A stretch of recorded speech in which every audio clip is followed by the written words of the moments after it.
So the talk for this evening, for those of you who just want to know before you go out, or if you're going to go out, to know to come back quickly, it's on rebirth, reincarnation, living again. So if you need to go out, doesn't matter, someone else will give the same talk again the next time you're born. You never really miss out. One of the reasons I wanted to give this talk today, is he here today? Last week, if you remember, I got this really good question. And the question, it kind of stumped me a bit, but of course, I will never forget good questions and will try my best to answer them again the week after. And one of those, the question was, Ajahn Brahm, what you can do, how can you comment on just so much growth of people in Australia and many other parts of the world who start to believe in some of these ideas, like of migration, being bad, not being kind to people because they come from a different land, or not being welcoming.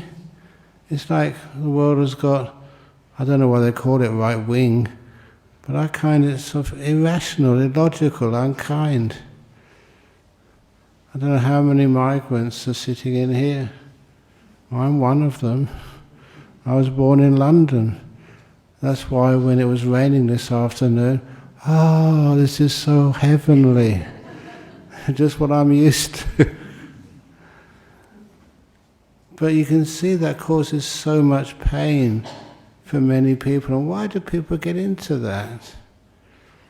And what's a good way of contemplating so we don't have to worry about that? Look at me. Am I English? That was only part of my journey through so many lifetimes. You're not Bangladeshi, you're not sort of Italian, you're not Thai. That was just this lifetime. Imagine you could have confidence that this thing called rebirth is a truth, something you can prove. It's also why I was talking earlier, that why is it we get some young people who come here and meditate, and my goodness, you're so welcome. Recently, I'm talking about a nice little girl over there, thank you. He made me sign my little book. Very happy about that. But also when I was over in Cambodia, one of the ladies I've known for so many years, and she'll be coming back here for the Rains retreat, she brought her nephew and to my retreat, a 9-day retreat over in Cambodia. And she brought her nephew, and the nephew was such a great meditator. And he got into some very nice deep meditations. He was only 9 years old. And when you saw him, I thought, why should we ever have rules that you have to be 18 to come to a meditation class? And we've seen that for so many years here. There was that little girl, Sarah, which I will never forget. That was about 30 years ago or something. And she was a great meditator. And she would always come with her mum and come and sit here on a Saturday afternoon. She wouldn't make any noise. She wouldn't fall asleep. She would meditate the whole way through. And I remember one day when I was teaching the class, but one of the people who was organizing everything, Bianca, when she made this beautiful little cushion. You see the big cushions you have? She made many of these cushions, but she made a special one for her, a small one, because it was so young. And he came up with a gift, here's a nice cushion for you. So when you come here, you can have a bit more of a comfortable seat to sit on. She was a genius meditator. And I've seen so many other little kids who do so much goodness in meditation. And you want to help them and serve them and let them keep on coming. It's not exploitation. They love it, they enjoy it so much, and make no noise at all. So because of that, you ask the question that that young boy over in Cambodia, coming in from Hawaii, how come he was such a good meditator? He could not have learnt it in this life, not that well, not that deeply. Why? And the idea that this is not the first time they've been meditating comes up. They've come into this life, with some extra gifts, memories, tendencies. And when they are able to follow those tendencies and they become excellent kids at school, at university, or wherever they go, they become really, really peaceful. And of course, the person I know the best, I can prove this, is this one over here. And I was just saying today, that, I grew up with me. I took myself for granted. But some of the things, I was kind of naughty sometimes, but I always thought myself was just the same as everybody else, but was I? I remember one of my best friends, he told me that, he was really confused by me, not confused, but encouraged by me. Because throughout the whole life we were friends together at secondary school. He said I was one of the only people he knew at that school who never got into fights. I was a male at high school, and it was just kind of normal that people got into fights, boy against boy, but I never did. And he thought that was weird. Why don't you get into fights? I don't know, it's just who you were. You didn't try to avoid anything. You just enjoyed peace more than conflict. And sometimes you see other kids like that. Why? It made me interested in things like reincarnation, rebirth. Rebirth is a much better word than reincarnation, but nevertheless both words are used. And unless you're very, very sharp in these Buddhist teachings, you can use both words for the time being. That is one of the reasons why. I was interested in it. I wanted to find out, is that true? Have you been reborn? If so, why can't you find out? And of course, there is ways to find out. And I've taught this for so many years now. Usually teach it on retreats. And this is how I found it's easy to do it. So what I did, again, I was not taught this by Ajahn Chah, my teacher. Just one day at Bodhinyana Monastery, just decided, had a nice deep meditation. It's important to have that depth of meditation when the mind gets very, very still. When it gets still, when I came out of the deep meditation, I asked myself the very simple question: what is my earliest memory? And just see what happens. I only asked that question once, and almost immediately afterwards, it was not getting a memory. It's much clearer than a memory. I was back there as a 1 or 2 week old kid. It's like reliving that experience. When you're reliving that experience, you were back there, you could see, feel, hear. And also, one of the things which occurred to me was obviously my mother, the biggest person in my life for me as a couple of week-old kid. And I recognized her, not how she looked, but how she smelt. It was kind of weird. You were back there like you were just visiting a 2 or 3 week old kid. And I also had the ability, just like a monk, just almost being transported back so many years, and just a little kid in the pram, of being able to explore my home, the pram, actually going under the covers and exploring what was underneath there, and seeing one of my favourite toys. I told this story before. One of my favourite toys was a little blue pig. It was ceramic, not plastic. I don't know if they had plastic in those days. Ceramic with beans in it. And you could shake it and make a noise. You could walk it and it made a noise. And my mother called it Porky.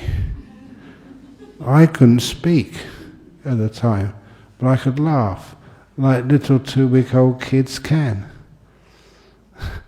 And I still remember that to this day.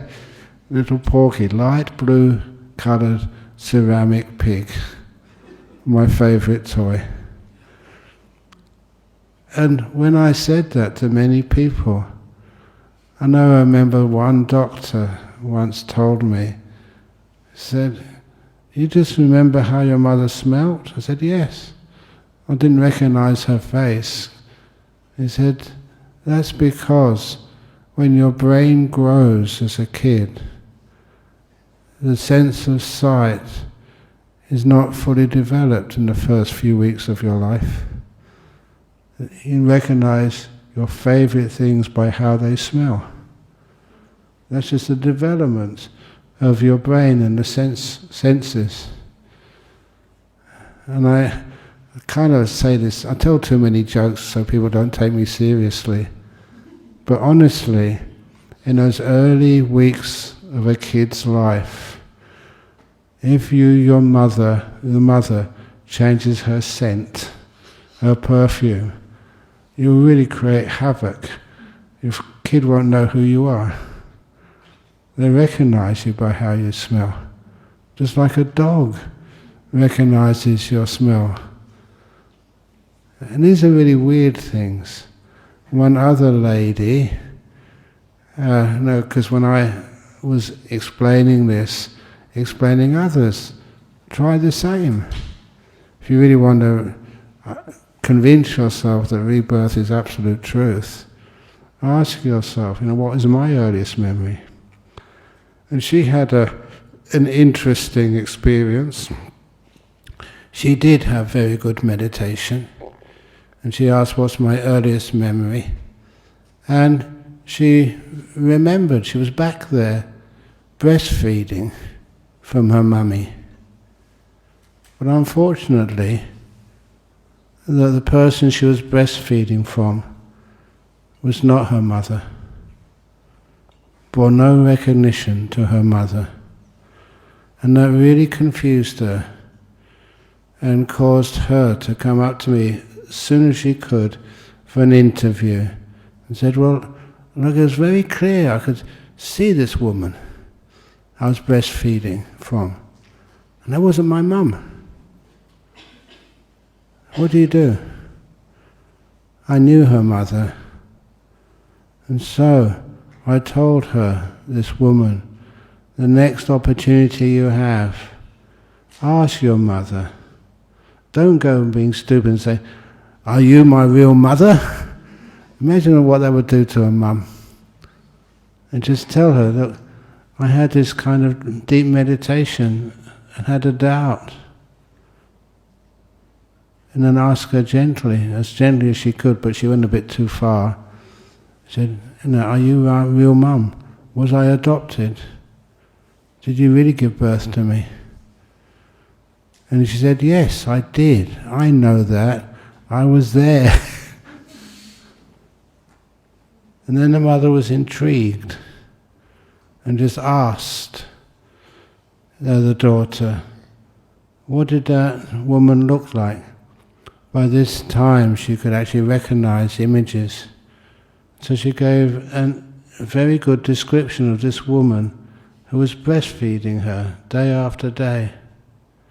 And at that, the mother, wow, she recognized that woman. How on earth can you remember that? You were only just a few weeks old at the time. And she said, and I was from a wealthy family. That was your wet nurse. She recognized her features straight away. In her life so far, she'd never been told that when she was young, the family paid for a wet nurse to feed her the first months of her life. So these experiences, which you can tell are really true. If you want to try that, and I hope you do, please be careful though, because the danger of this exercise is you remember, and when you remember these things, it's like you're back there, you're re-experiencing it.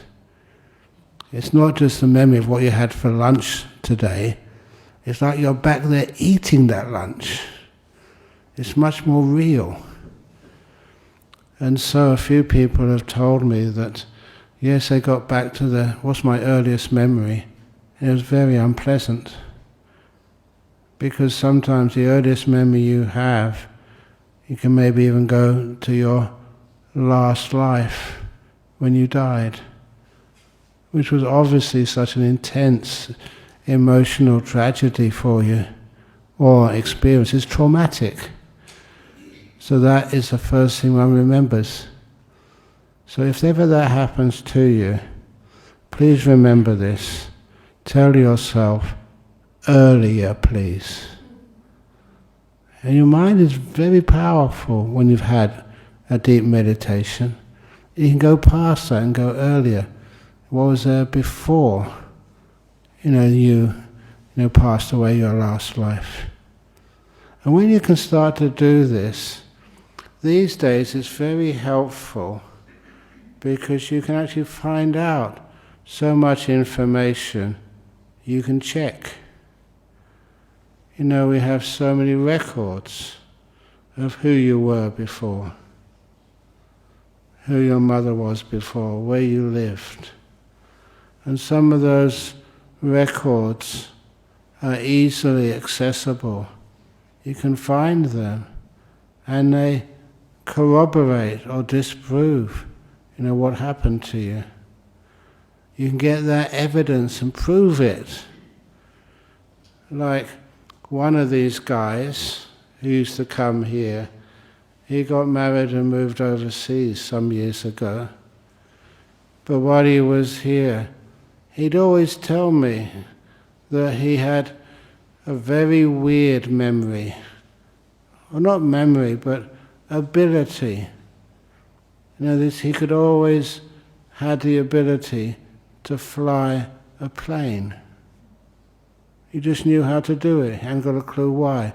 Not a big sort of jet airliner like you have in today's airports, but like a small plane. But he knew how to do it, and he never knew why. And it was in this particular case that he went to see a hypnotist. And the hypnotist did hypnotic regression to bring him to a past life.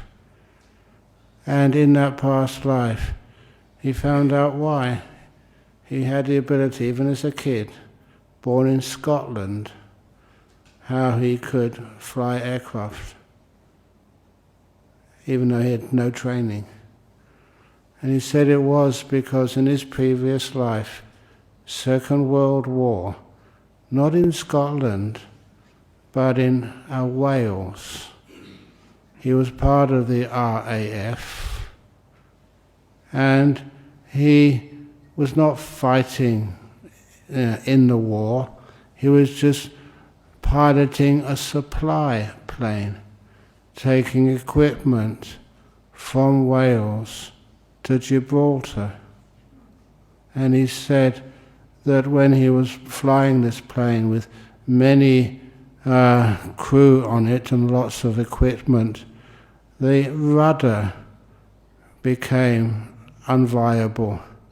And he tried, and when he got down to a certain altitude, he tried to stabilize the plane but failed, and the plane crashed.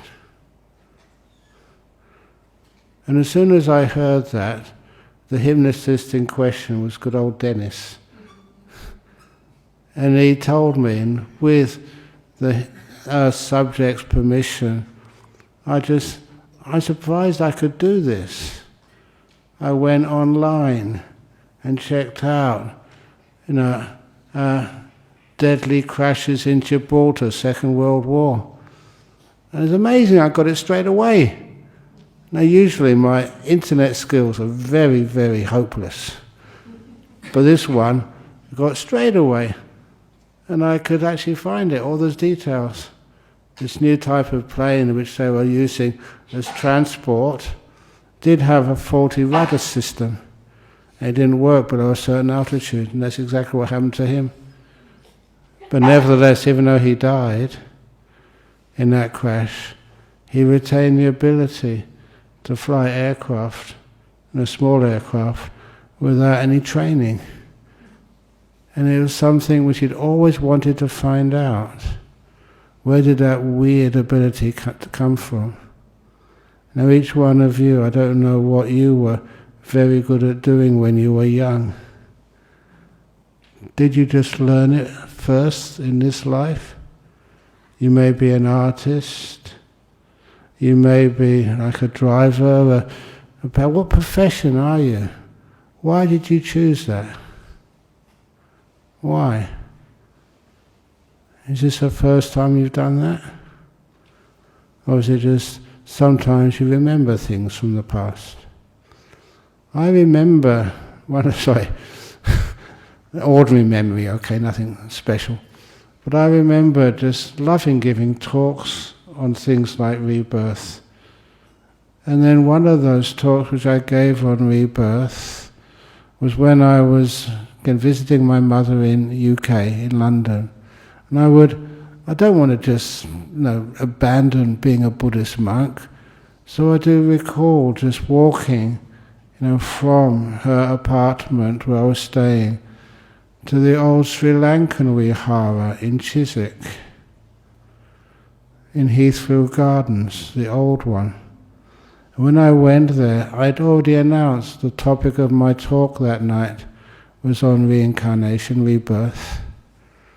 And it was well publicized, and the High Commissioner went as well, but not just him.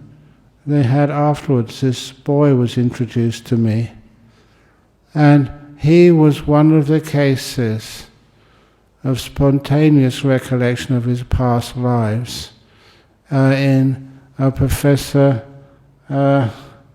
what's his name again, a famous researcher, Stevenson, yes, thank you, in his book. I think one of the 9 or 10 cases supportive of the idea of reincarnation. And it's nice being able to actually to talk with the boy himself. He was about 14 or 15 at this time, and he was much younger when he first started saying his mum and dad weren't his real mum and dad.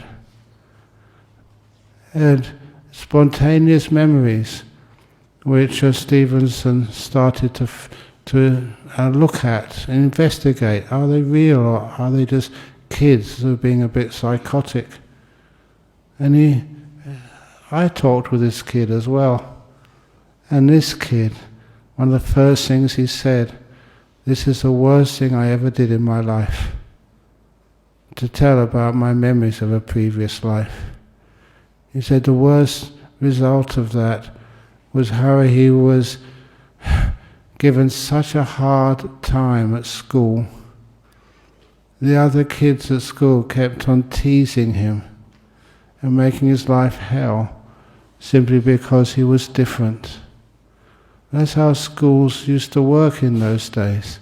There's something slightly different about you, something they can tease you on. They give you such a hard time. And I remember him telling me that personally.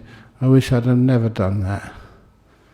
To me, I gave him that compassion and sympathy, but that also made it more real for me. People don't go around saying the details of their previous life. They don't do that easily. It's only if it really is true and it means something. So because of that, there's so much truth in these stories.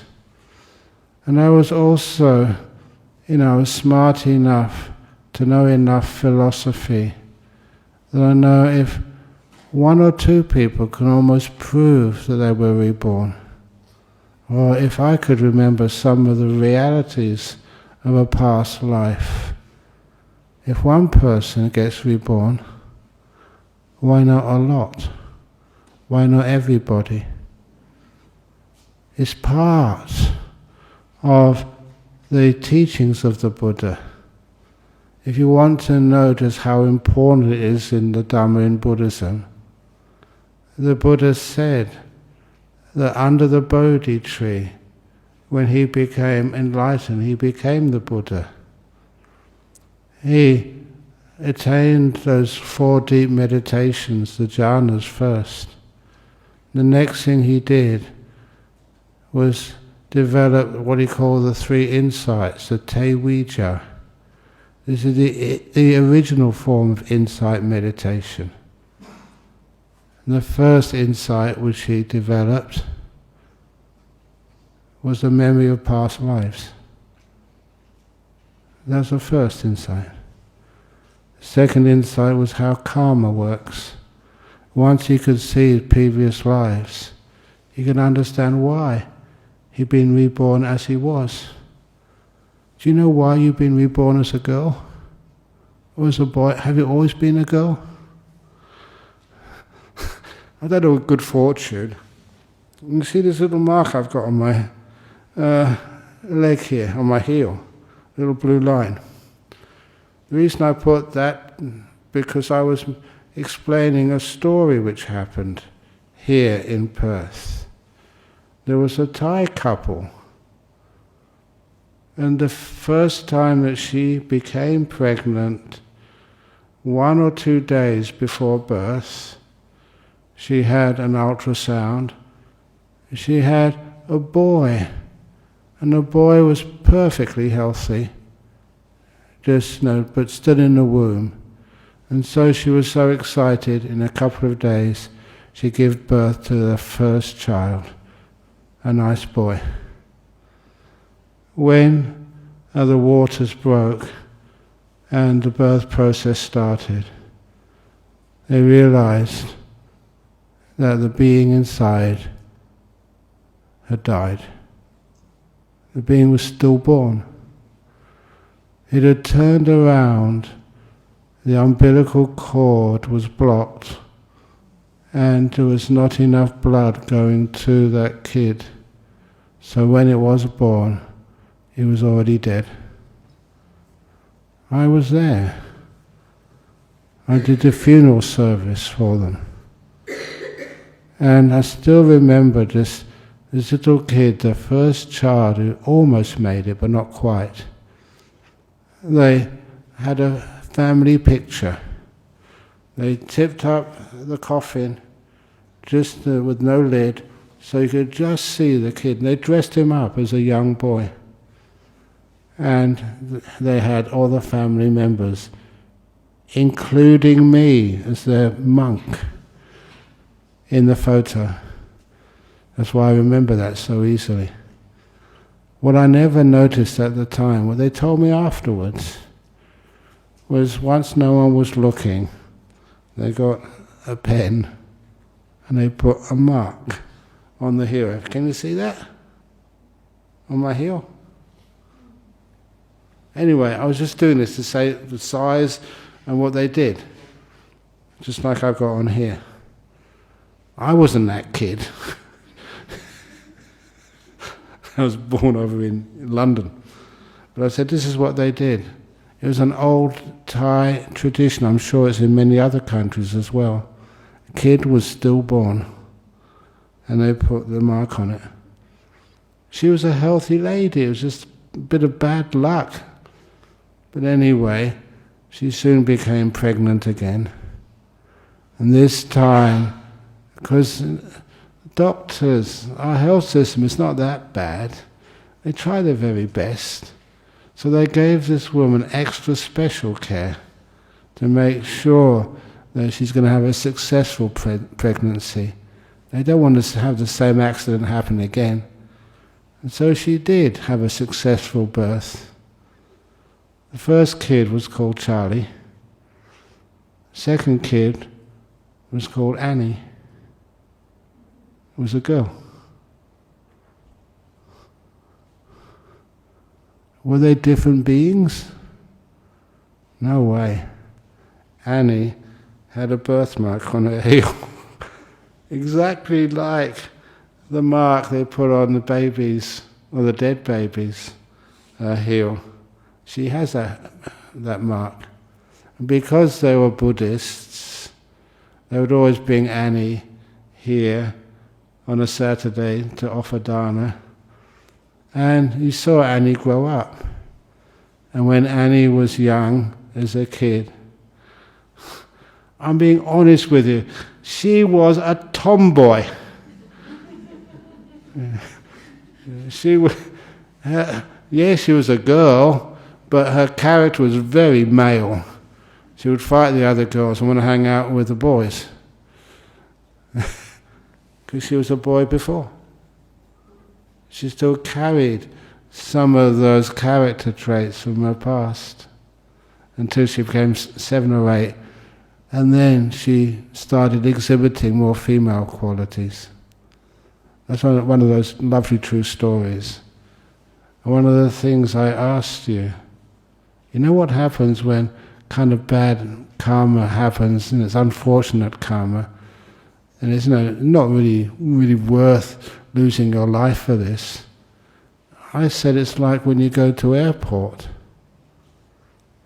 You go to the airport, you get bumped off the plane, a bit of bad luck. What happens if you get bumped off the flight? No fault of yourself. Do you get an upgrade for the next flight? So that's what Annie did.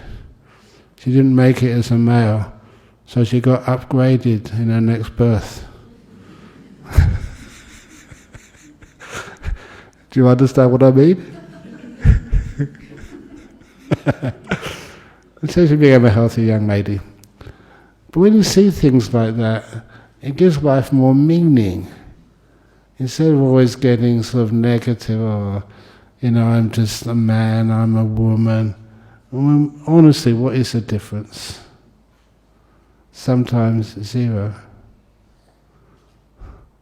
I often notice that now at my age as a monk, that when a girl is sort of 16, 17, 18, they start acting like a girl. When they get to about 30, their feminine qualities, a lot of them just disappear. 35, 40. Same with guys. After a while, their masculinity becomes almost unseen. Just almost that separation which we have is only for 10 or 20 years, especially if we stop having female hairstyles or female clothes. How we tend to look the same, that differentiation kind of stops. I don't know if you agree with that, but I've often noticed that you're not involved so much in male-female stuff as a monk. But more than that, of all the different races in this world, sometimes when you see old people, they kind of lose those characteristics which distinguish you from being a Bangladeshi or a Malaysian or a Singaporean. What is a Singaporean, for goodness sake? A lot of times, you just can't remember or can't even see, who's the... I already mentioned to you, I think last week, that, what is my race? I'm an Asian. Did you realize that? I told you last week, I'm Asian. Caucasian. And it was a big deal anyway. I spent 9 years in the northeast Thailand, living with other northeastern Thais, call them like Isan people. I love them. I got to know their culture, got to live their culture, even eat their food, and some of their characteristics, which I loved. The main characteristic with northeast Thai people, they said, if it is not sanuk, it's not worth doing. If it's not sanuk, don't do it. You know what sanuk means? Fun. And honestly, that's what they kept on saying. I even remind some of the Thai people here. Any Thais or Northeasterners here today? If they're not here today, it's because it's not sanuk.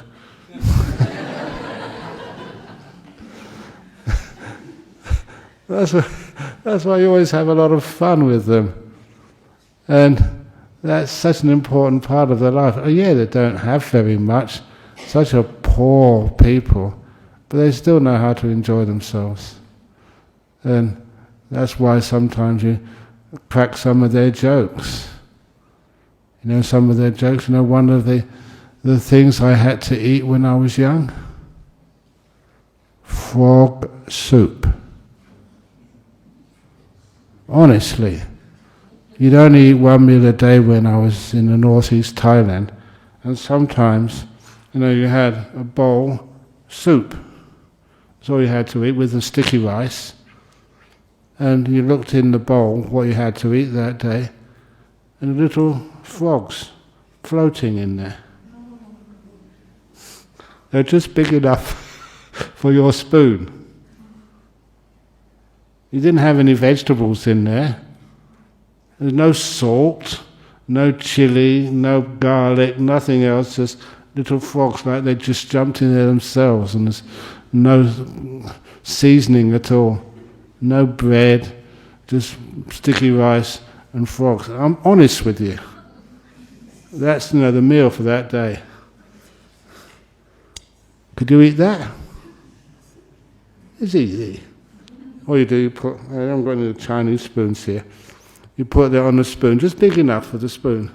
You put it in your mouth and crunch.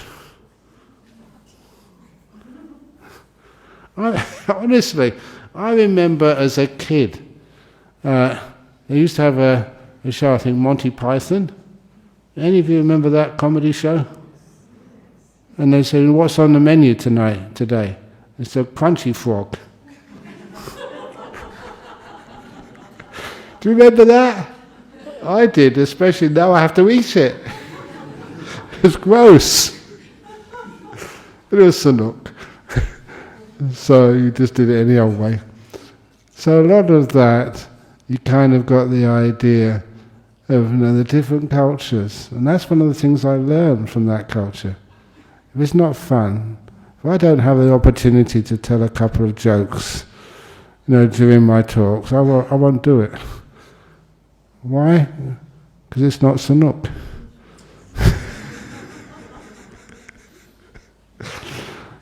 So anyway, that's one of the reasons. Also, I think why so many people come here. Because they find it is sunuk. So I don't know that. I had a visitor the other day came to monastery. He was to see one of our monks. He was one of the monks' bosses earlier on. He was the CEO of the Australian Stock Exchange. And I told him a couple of those silly stories. But he really loved it. He was laughing all over. I told him the story, like many of my stories, of ghosts. Many of you have heard this before, but it's a classic. I don't know, when you ever, your favourite music, don't you always hear it many times before you get bored? This is the one about the man who took the shortcut through the cemetery at night to get home. And as he was going through the cemetery, he wasn't scared, he didn't believe in ghosts. But then after getting halfway through the cemetery, he kind of heard this sound behind him. Bump, bump, bump. And he thought, I'm just imagining it, maybe I'm scared. Bump, bump. It was real. And he made a big mistake. His mistake was looking around. What was making that noise? When he looked around, what he saw was just horrendous. What he saw was a coffin. Vertical coffin. Still with the dirt falling off it and the cobwebs all over it. Bump, bump, bump. Following him. And of course, what would you do? He stopped walking. He started running as fast as he could. Doesn't matter how fast he ran. Bump, bump, bump, bump. The coffin was running after him. Imagine being chased by a coffin which was vertical. The gate to the cemetery was not that far away. He kind of thought, assumed, if he gets out of the cemetery, then the coffin won't be able to chase him anymore, because coffins belong in cemeteries. So he ran as fast as he could and just got out the gate, just when the coffin was a few meters behind him. And so, and he was panting for breath. And he turned around. Did that coffin stop? No way. The coffin carried on chasing him down the street. Fortunately, his house was not that far away. Bump, bump, bump, bump. Chasing was catching up with him now. So he was so desperate, he jumped over the garden gate. He didn't open it. Just jumped right over it and carried on running towards his front door. The coffin, he couldn't jump. Instead went bang! Bang! Against the garden gate. Bang! And the coffin was so strong, it broke down the garden gate. And so he reached into his pocket to get his house keys. What do you do when you're not mindful? You drop the keys. Ah! Bump, bump, bump, bump. Came the coffin down the garden path. And he picked up any old key, the first key he had, put it in the lock of his front door. He was so fortunate. It was the correct key. He turned the key, opened the door and jumped in and banged the door shut as soon as he could and locked it all. Just as the coffin, vertical coffin, came right in front of his front door. He could see it through the glass in the front door. He'd only just made it. how lucky he was. Bang! As the coffin slammed into the front door. Bang! Really loud. So I thought, oh my goodness, that coffin is so supernaturally strong. It's going to break down the door. What can I do now? He had a good idea.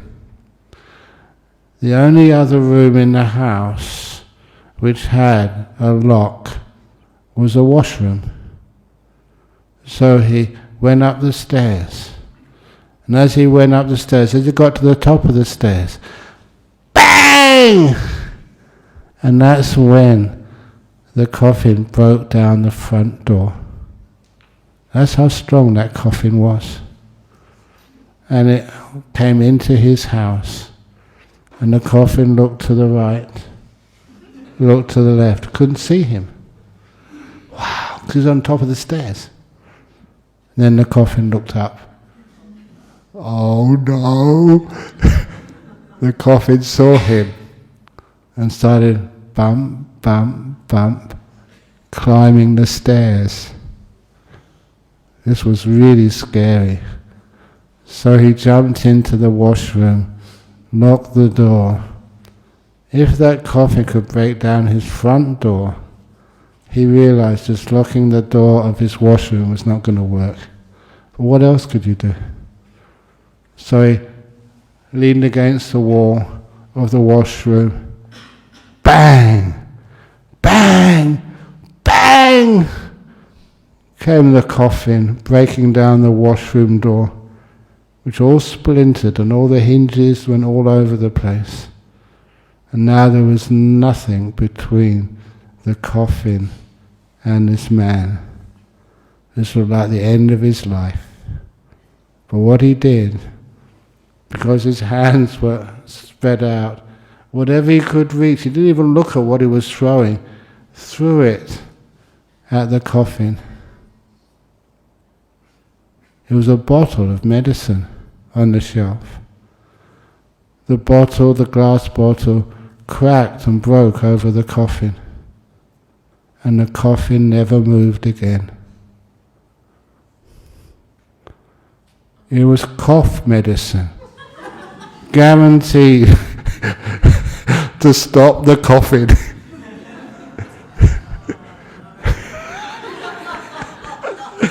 Doesn't that what the pharmacist says?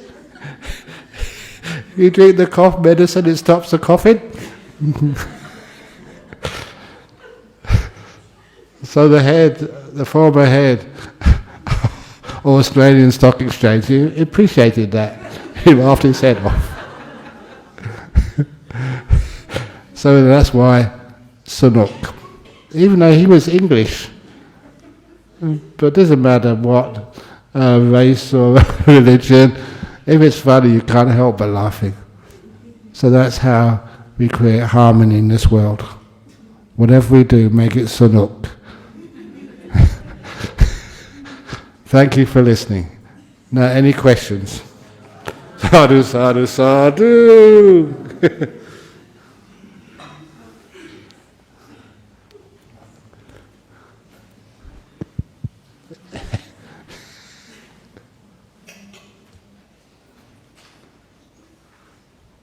I once told that story to this young kid. She was American.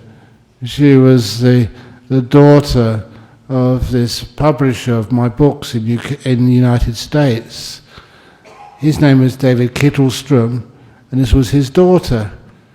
And David said, thanks for all those books of yours which I published, but my daughter just hates going to the temple. It's not enjoyable, it's boring. Have any of your kids or friends or children said that? I don't want to go to the temple, it's boring. So he asked me, can you tell one of those stories to my kid? And I told her that joke. And she was sitting on the dad's lap all the time, getting more and more scared. And then when I came to the punchline, throwing the cough medicine, and she burst out laughing. She said, yeah, great, thank you, please tell me another one. To her it was Sanuk. It even shows as American as you can be, and had a meaning behind it. That's why what we do, and have some joy. Can you tell us a joke, please, Eddie?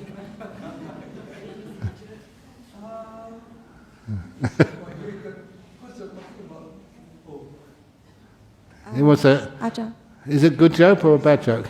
can I have a question, Ajahn? Sorry? Question? Where? Hi, Ajahn. Thank you so much. Okay.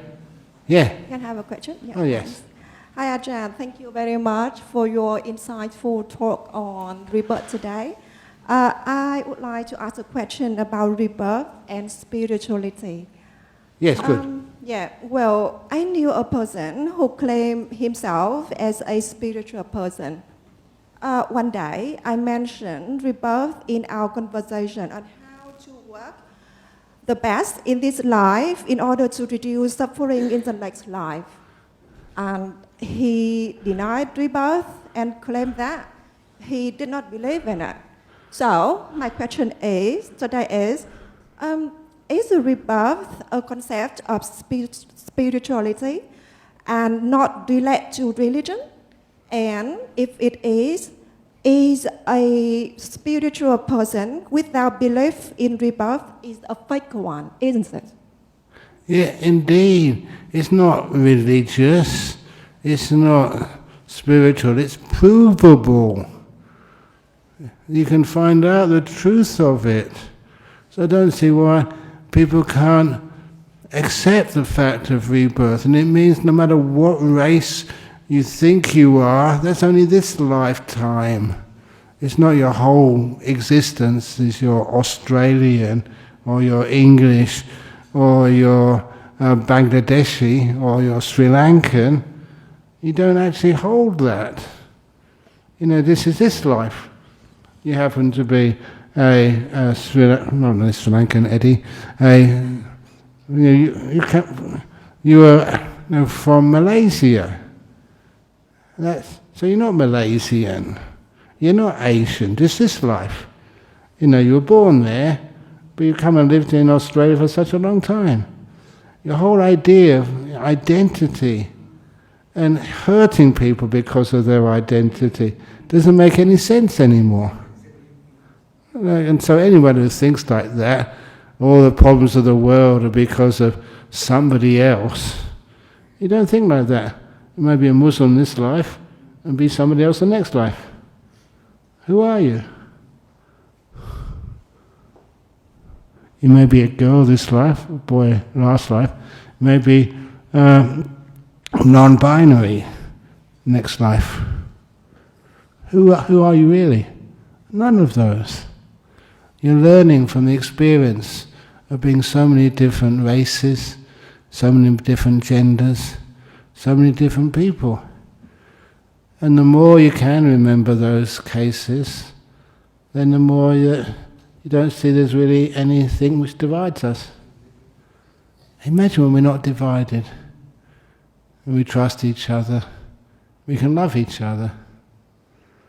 And it's wonderful when I see people marrying each other from totally different sort of races. Why not?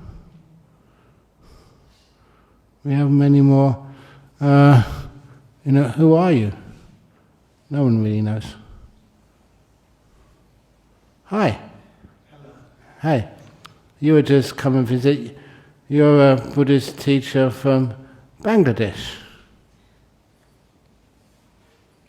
Who has the microphone? Okay, yes, working, apparently. Yes. You've got to speak into it. No, it's not working.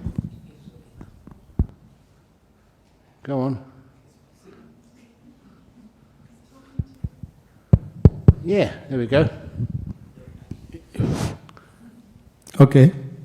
My name is Nantu Borua from Bangladesh. Yeah. I'm sorry, actually my English is not good, but I will try to explain to you. We're calling you Ajahn Brahm. Yeah. We know long time in Bangladesh. I like you like my idol. I follow you a long time, very long time. I know you reading books and from the YouTube, etc. And I listen a lot of your speech. I follow you all the time. One way I hear from you, meditation, wisdom, and solution. Yeah. Can you explain to me how is that? Meditation, wisdom, and solution. Yeah. Many things in your life, are problems. How can we overcome those problems? Like just this evening, I was very fortunate to do a wedding blessing.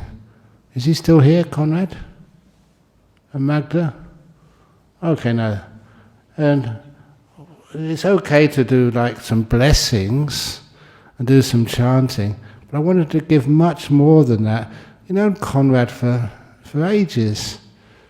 And so I said to him that make sure you also make this promise to your wife and your wife to you, which they did, to say to her, Magda, my wife, the door of my heart will always be open to you. No matter what you do, you're my wife. I may argue with you, but I will always make up with you. Always. And I said to him also, make sure you say that, or you hear that from your wife. You say the door of my heart is open to you. And the kind of forgiveness.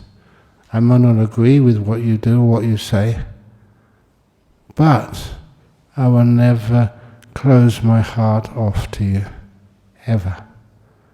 Because that's, I remember what my father told me. And it meant so much.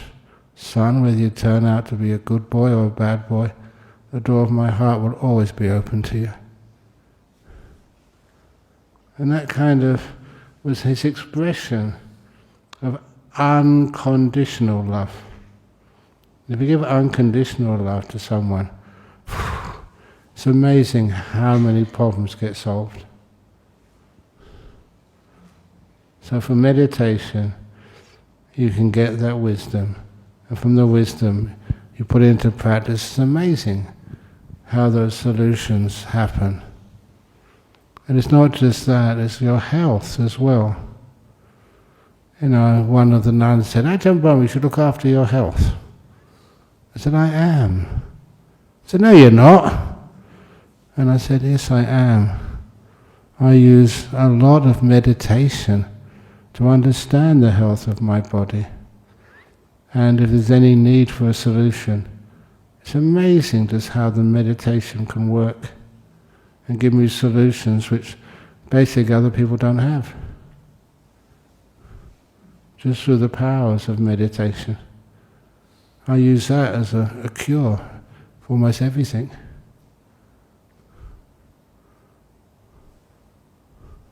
I know other people say, oh, come on, go and take some medication or something. I say, no, not medication, meditation.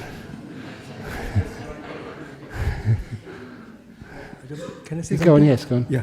Ajahn Brahm, tonight's talk, you ended with a powerful saying, we should all create harmony, in our life. Yeah. Ajahn Brahm, don't you think the problem in our life, enters us from our six sense doors, from our, eyes, ears, nose, mouth, our thoughts and contact the thing, all right? If you don't let them come in this thing, it doesn't hurt us, the thing. So I just give an example. For example, the current problem now we have here, in Australia here, the Pauline Hanson thing, actually it's nothing at all, okay, So what I did was, I see in the news, like all these pros and cons, it's all nonsense. It's nothing at all, no problem. It's just created the thing, So what I did was, I decided the six sense doors, I closed, first thing is, my eye, the seeing, from the TV, I don't see it, okay? Hearing, I don't hear it, this thing, okay? The thoughts, I don't think about it, And it brings me harmony. Yeah. So if everybody had because that it's all harmony, nonsense going on, and she's taking advantage to create fear. Without this fear and division, she's nothing. She created that, and the people believe it. the problem is that people like to be afraid. That's why many people are very interested in that coffin story. But the difference was it had a very good ending.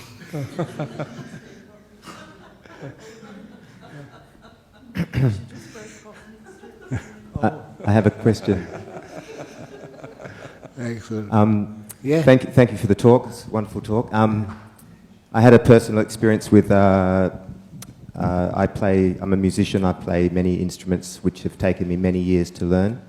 But one instrument I instantly knew how to play, and people would always say that must be from some past life experience. I have no idea, but that was just a personal experience I had.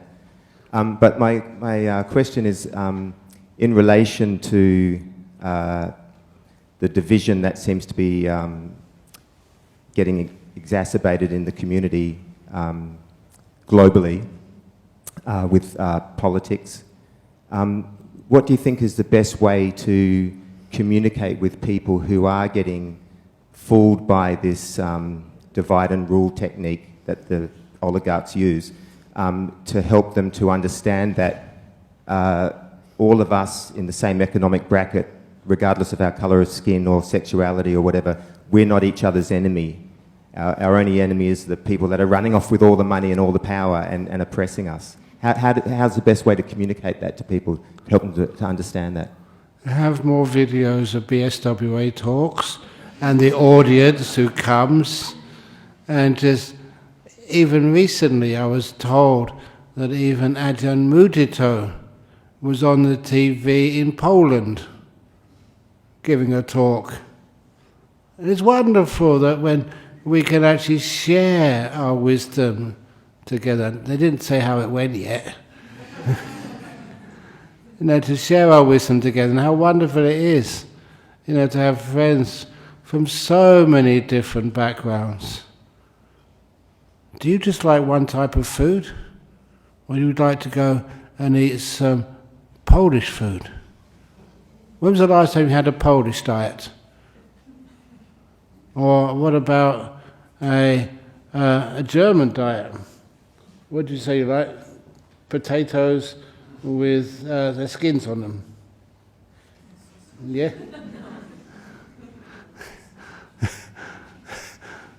So it's wonderful where we can share, our cultures together, how we were brought up, and just have the best of all cultures, and then we can enjoy life much more. Makes sense? And even music. The different types of music we have in the world. Just last week, or just a week and a bit ago, remember at Parliament House, who was actually performing? It was the Bhutanese. And they were... Amazing, you close your eyes and I thought it was back in the Himalayas. Yeah. The Bhutanese are incredibly skillful, and they were playing this guitar, not really a guitar, but it's one of their traditional instruments. They played it so well, it's so sweet. It's lovely when you can actually, instead of sending people home, stay to listen to them, and they're amazing.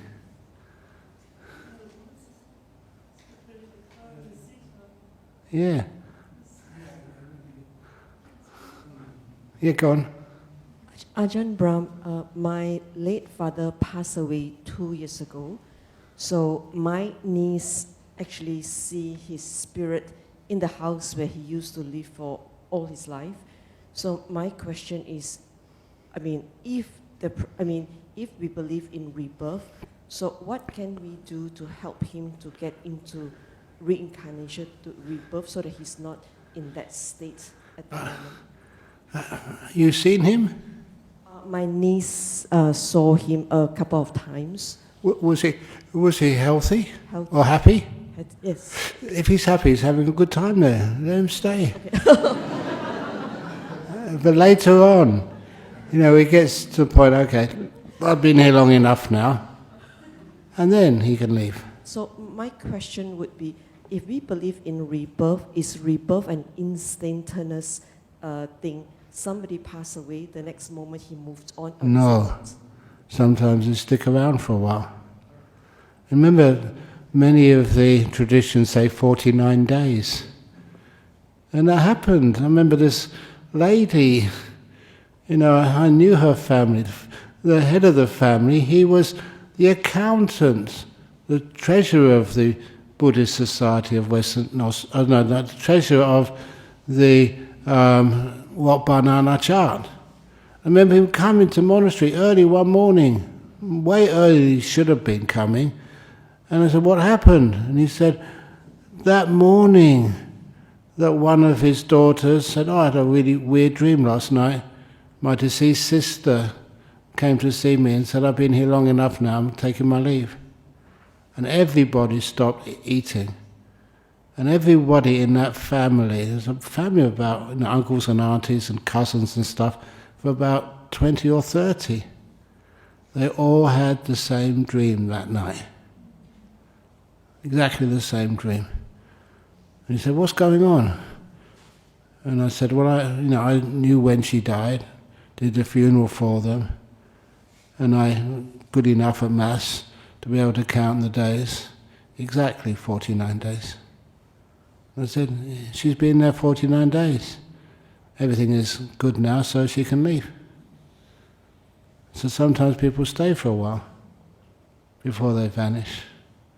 And that was a clear case of 49 days. Sometimes they stay longer. If they stay longer, they don't stay forever. Then sometimes you just ask them, you've been here long enough now, so now's the time to go. Go for your next life.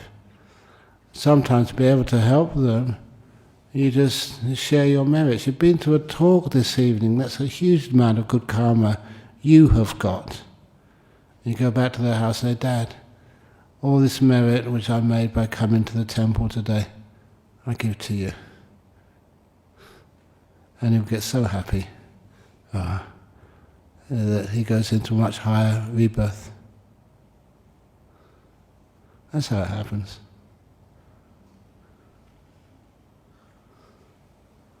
I got some ones on the internet. Okay, come on.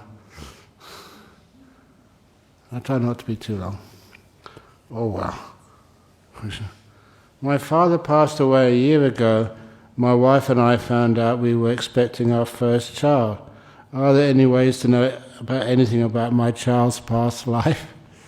If that is your deceased father, crikey, sometimes you'll be able to tell. Sometimes get a picture of your father or the things which he loved and just show it to your baby and see how the baby reacts. Once you do give birth. Later on, when the child is growing up, sometimes it says these things automatically, naturally, not forced. So they will tell you if it really was the father. Question from India. When we realize we are under delusion and feel confused about what to do, how can we take right action? One great thing to do is to meditate first. When you meditate, after you've meditated, you get a nice deep meditation, you have these moments of clarity. The doubts, the confusion disappears for a while. You can make decisions, confident they're the good ones. That's how you can take right action. Question from New England. How to get into flow state within minutes of being emotionally triggered by my thoughts and perceptions of environment around me, we would appreciate your insight. How to get into a flow state within minutes. That is realizing how important that flow state, that peaceful state is.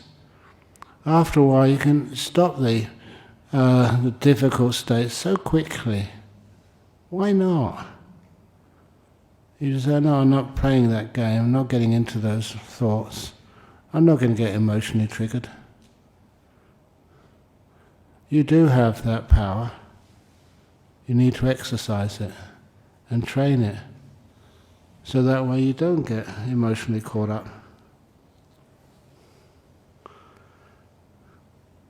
Can you be honest, Venerable? Do I get triggered by my thoughts and perceptions of environment around me? Am I triggered by the emotions around me? Rarely. Thank you. So I'm saying that because it is possible. You know it is possible, you don't have to just give in to them.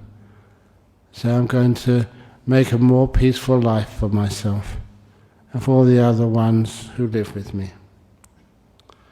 From Bolivia, what is Sila and how to be perfect? Previously, Ajahn Brahm said the answer was forgiveness. But what about refraining from wrongdoing, acknowledging mistakes and learning from mistakes? Which one is the most important? The most important one is both of them. I can never sort of negate or lessen the idea of forgiveness. It's giving forgiveness, and if you have done something wrong, asking for forgiveness. But it's also, that's one of the best ways of acknowledging mistakes and learning from mistakes. If we don't have forgiveness, we tend to hide mistakes. Oh, I didn't do that. Oh, I never said that. And that means you're not learning, you're not growing. One of the most important things is actually to know that how to be perfect.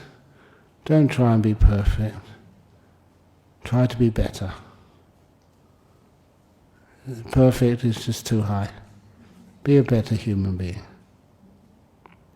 And lastly, from one of my favourite cities, Medan in Indonesia. How can one reduce overthinking in order to communicate with total listening? Thank you.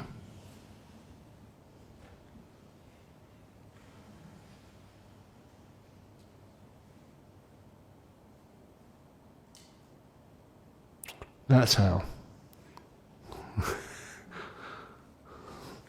How to stop overthinking. Were you thinking then?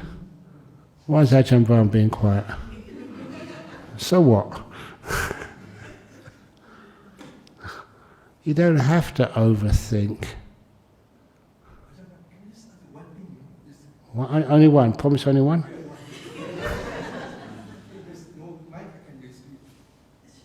Mike, I'll shout it, yeah. I got it. Sorry, Ajahn Brahm. Just now you said that we have power in ourselves, isn't it? Of course. Yeah, power, the thing, okay now. So for example, this thing, like the lady was saying, he see the sister, sees the deceased person in the house, Sometimes these deceased people, they need help, So maybe what you do is you can do some good merits dedicated to them, For me too, If I have sometimes I dream of deceased people too. Yeah. Yeah, see what state all these things. And I say, maybe it's they need certain things. So I go to the temple and I do dana. Yeah. I dedicate to them all these things, And also our well-being too, Ajahn Brahm, Even though if we are well, okay? If we think we are sick, you're going to be sick. If you are sick, this thing, okay, you think you're going to be well, all these things, okay? With all the sickness is it's the fear that kills you, that harms you, If you can be at ease with all these things, it will heal. course. With the mind, if your mind thinks positive, it's going to be positive. Yeah, that's what Ajahn Chah would always say. He said, you'll either get better or you'll die. If you think better, you get better. Yeah. Thank you, Ajahn Brahm. Okay, no trouble. Okay, I think we better finish off now. Is that okay? So I'm going to bow 3 times now, so those of you who want to join me to make that last bit of extra merit, please do so. Oops.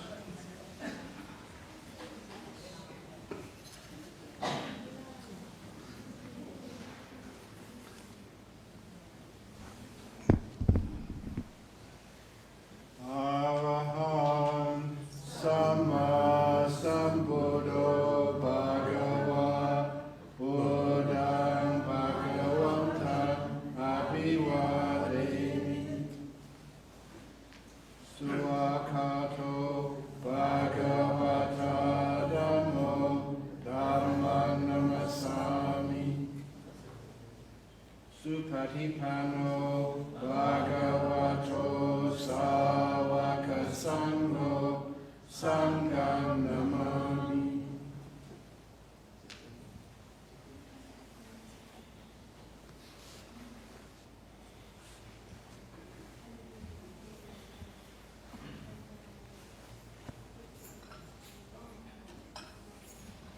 Thank you for your patience.